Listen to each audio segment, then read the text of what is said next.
This video is going to be extremely valuable. So, the first point that I have is practical preventions. And what we're really looking at holistically here is the idea of, can you prevent wildfires in your life before all of your energy gets wasted putting out those unnecessary fires? In other words, what we're looking at is your psychological perspective, where you stand, how you see yourself, what your attitude is, what your worldview is, what are the underlying beliefs which determine how you feel and how you perceive yourself in the world every new day, right? The reason why we look at practical preventions, it's kind of because life is extraordinarily deep, but to get to the depth and the beauty, you have to go through the mundane. Give you a example in my journey. This is probably how most people's spiritual evolution starts, even though it's not really evolution. The real spiritual essence is beyond measurement, beyond logic. But to get to that point, you have to go through these phases and seasons and cycles of improving your ego. Justin, insert your name, your identity, your parents, your family, your culture, your race, your natural inclinations, why you're here, the cards you've been dealt.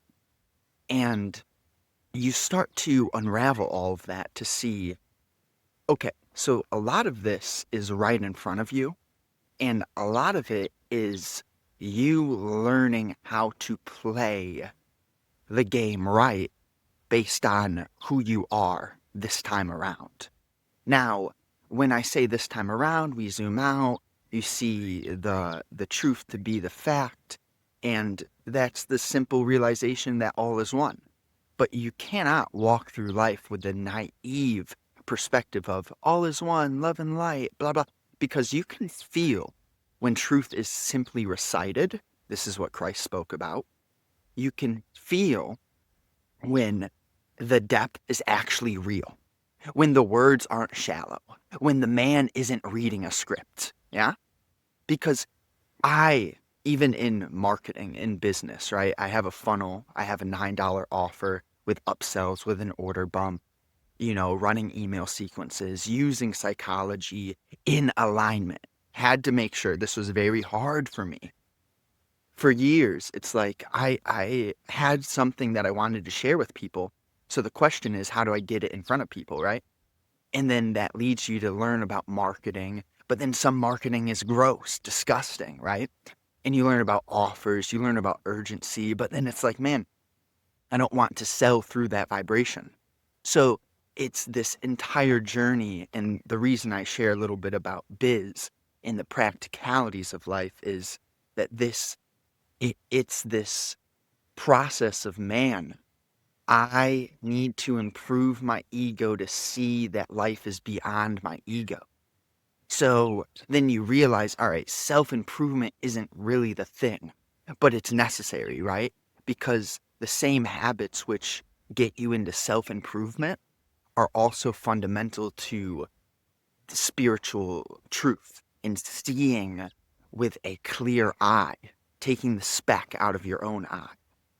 For example, exercise, fresh air, sunlight, healthy nutrition, valuing your sleep, your stretching, your recovery, your meditation, your peace, having digital clarity, meaning that you don't just waste time, right? You don't just scroll aimlessly. You understand the things that lower your vibration, the distractions, the numbing, right?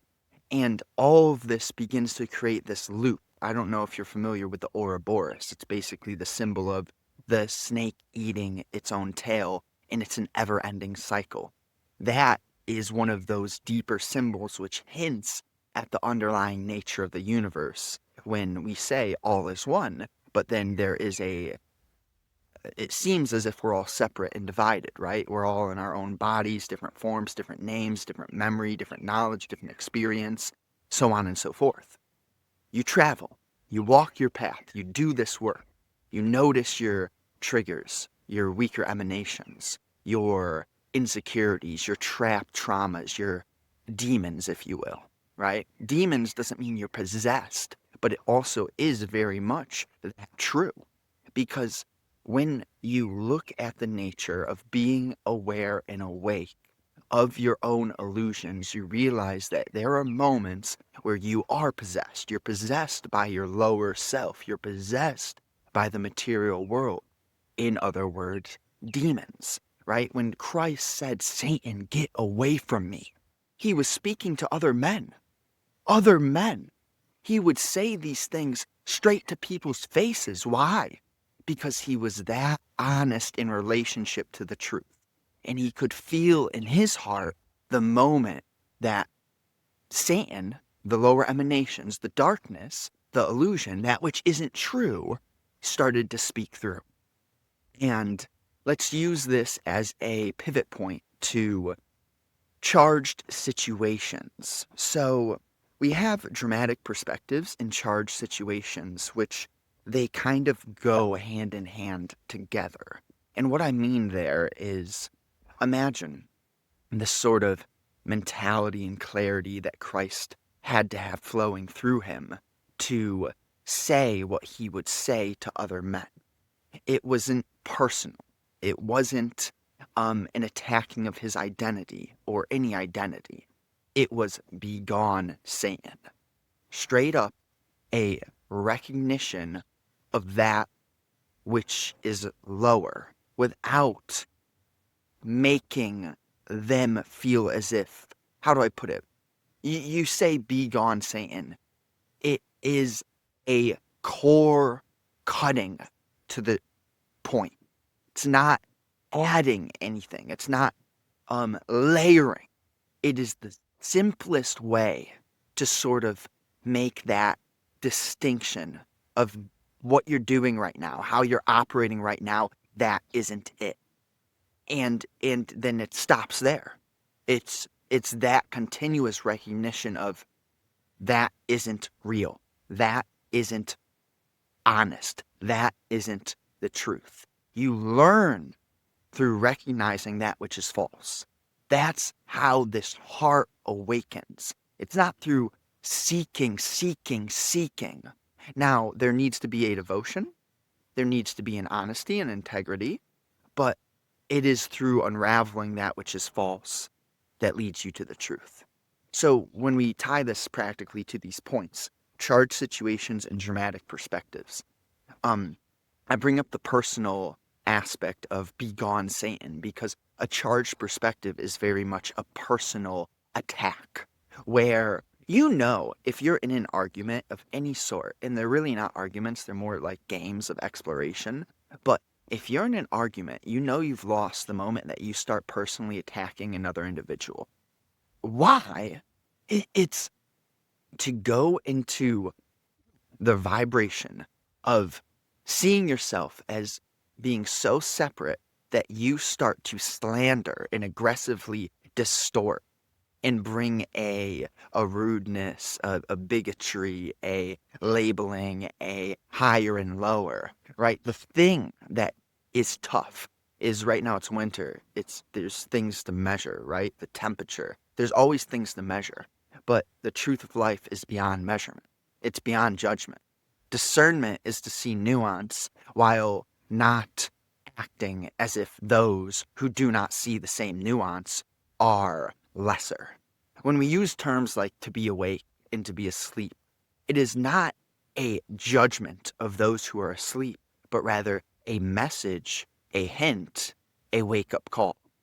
This isn't in any form coming from me, as in, I know something you don't. Okay? This point, it needs to be reiterated and reiterated and reiterated because as I talk, there will be this sense of how does he know what he knows? And the thing is, I actually don't know how I know what I know. That's how I know what I know. Because you walk with a humility and open-mindedness and a care that shows you the truth. And that is on your timing, your pacing, your journey, No one can judge it. No one can tell you it's right or wrong. I'm just here to share the journey, to share the details of the work. Because the work is fundamental. This is where it gets good. There is no division in the truth of the work. The work, so fundamental to every human being. The structure, so similar in every human being. It's just the details. When you zoom in 100x, that's what changes. But those details don't necessarily matter because they are not the fundamental structures. So what we talk about here is the heart, the awareness, the perspective, the noticing. It's not just self-inquiry, it's embodying what you see through watching, right? So it's not just store all this information you hear from these videos and then, oh, you're doing the work. Like, honestly, memorizing these videos, even taking notes on these videos will only get you so far.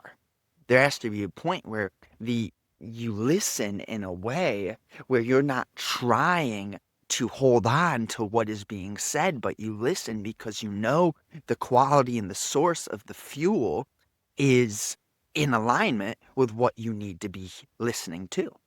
It's almost that simple, right? How do you know that? That's the heart, baby. That's the main crux. So, now, from charged situations and dramatic perspectives, we didn't really necessarily outline that in extreme detail, but this will help us make it more practical. And that is doubt and fear.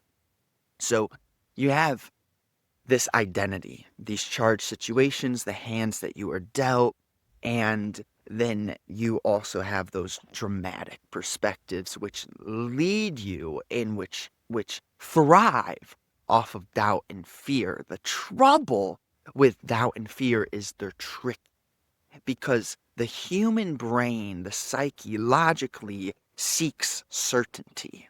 But the fact of life is that our thinking is never real. Now, when I say that, don't try to understand it just yet. When I say that our thinking isn't real, I mean that the only thing that's real is right here, right now, and I am actually not necessarily thinking to communicate to you. My brain is unconsciously working, of course, to turn a stimulus and energy into the English language articulated in as easy of a way that you'll be allowed to understand this. But the tough part about it is that which I'm speaking about is beyond language. Language is just uh, you know, it was built so that we could communicate the incommunicable, but there has to be this dance of I'm not forcing every word. I'm not logically reading a script. I'm not planning every word. So, in relationship to doubt and fear, that is sort of a bigger picture context to help us create the sort of environment within our minds, within our being, within our heart and gut, so that we can understand the implications of doubt and fear. Because what happens is you cannot have doubt and fear without thought. So that leads us to this big truth of, okay, how about when we have doubt and fear, we notice the thoughts? Because just very simply, like 1 plus 1 equals 2. Answer this question for me. Have you ever had doubt and fear without noticing thought paired with it?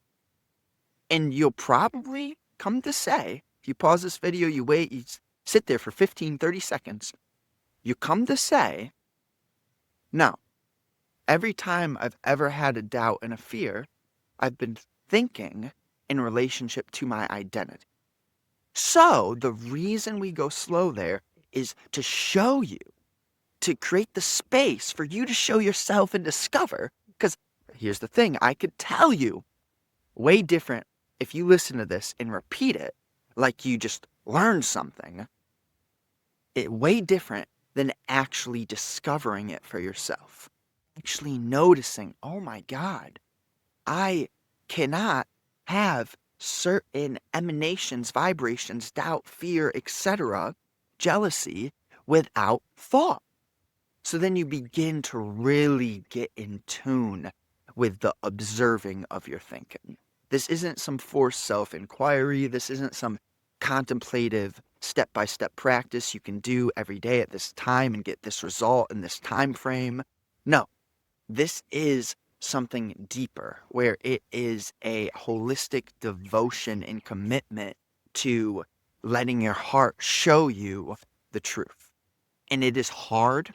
It's like, man, I want to say that doing this work makes your life peaceful. But honestly, what it does is it shows you where you lack peace. And what we come to realize is, man, we've been distorted. And the journey, it requires patience, it requires courage, it requires a trust and a faith in that which is so much greater than you. And that is hard. That is hard, to take the logical seeking of security via thought and egotistical measurement, to let go of that, to detach, and to begin to let the truth run your life. That is hard. You're going to have to take risk. You're going to have to face yourself, your deepest fears, your darkest doubts. You're going to have to sit with those and process those things. But as you do that work, your heart does begin to lighten, because all of the things which used to weigh in the recesses, in the darkest spots, your unconscious drivers that were basically keeping you in a prison that you were not even aware you were in, all of that begins to dissolve. And hey, sometimes it's slow, sometimes it's overnight. So this isn't about time and force and measurement and rushing and, oh, I just need to do. No, it's about, hey, all right, I'm here and I feel this and I need to look at it. And through looking at it, start to get a little bit of insight. That insight, it compounds, it grows, it changes, it teaches you. So to the last point, simplicity and structure. My hands are cold. I don't have gloves on. Oh, but look at this. One of the notebooks. Beautiful. Simplicity and structure. We'll wrap this up with something that you could walk away with and say, all right, simple, good, practical takeaway. Simplicity and structure. On one end, you have orderliness. You have, all right, you need to use your thinking. You need an object or a tool. You think, you know how to do the task, you know where the tool is. Simple. Point being, Jordan Peterson said this. I studied him a lot in the beginning of my journey. You need to have every room, every drawer, everything in your house needs to be in place. I'm not saying you need to be an OCD psychopath, but I am saying that if you take the time to organize your physical life, that goes hand in hand with taking the time and energy to organize your psyche. And you can't put everything in every place. Like, I've definitely got some screws, you know, maybe not missing, but halfway in, some stripped bolts, etc. That's life, right? You actually, I was listening to Mark builds brands last night, and he talks about retard maxing. And part of being a genius is being a retard. Like, look at Einstein. Think about what he was doing, how much devotion and commitment he had to be giving to create what he created. And the people around him could judge him and say, oh, he's this, he's insane, look at his hair, right? You have to be so honest with yourself about what you care about.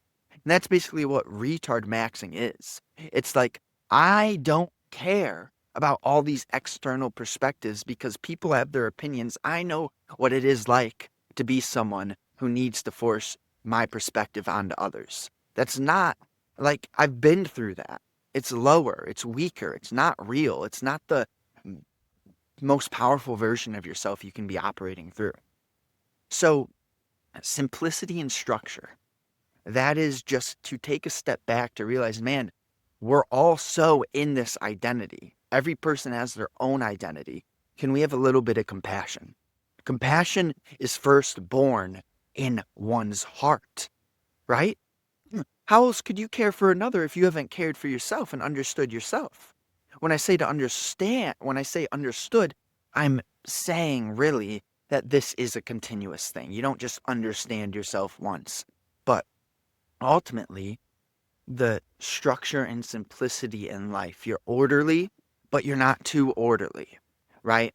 You keep things clean, but sometimes you realize to really get shit done, you need to go into a situation where it looks like a construction site, right? When they're building, when they're doing construction, you can't have the entire thing done overnight. You can't wrap up the job site and have it look like perfect.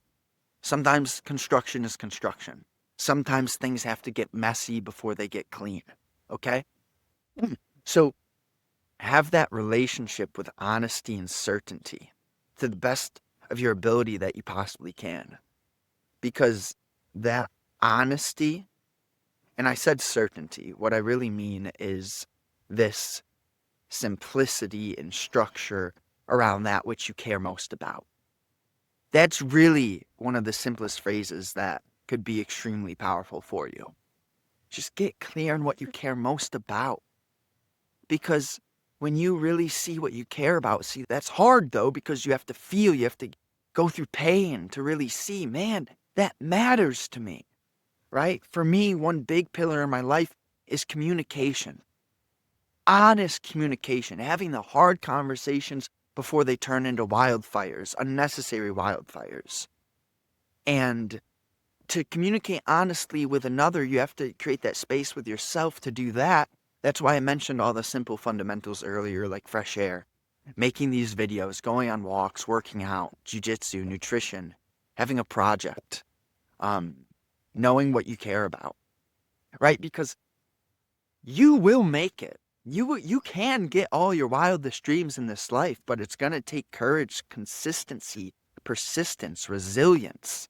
You're gonna get stripped down. You're gonna bang your head against the wall, but you're guided in all of this.